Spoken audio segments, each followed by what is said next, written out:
Yo, what's good guys? This is Nightwing2303 from WearTesters.com. Welcome back to Nightwing Knows. If you ever had a question and wanted to drop me a line, all you gotta do is shoot me an email right over here. So with that being said, let's go ahead and get into the question. While we're eating.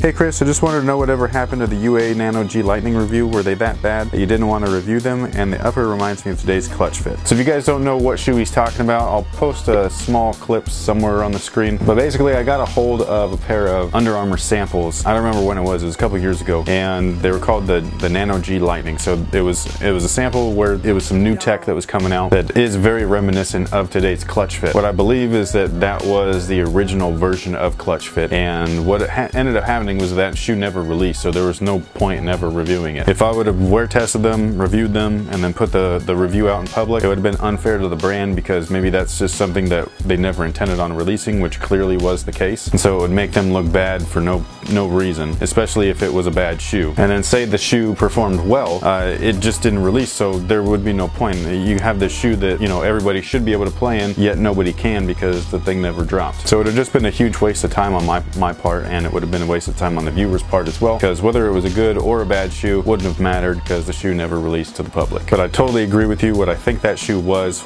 the original clutch fit, and then what I think came out afterwards, the actual clutch fit stuff, is way better than that. So I think it's great that Under Armour was patient. They didn't rush the release, because the clutch fit that we got on the first round, the original clutch fit drive, phenomenal shoe, and that upper was badass. Don't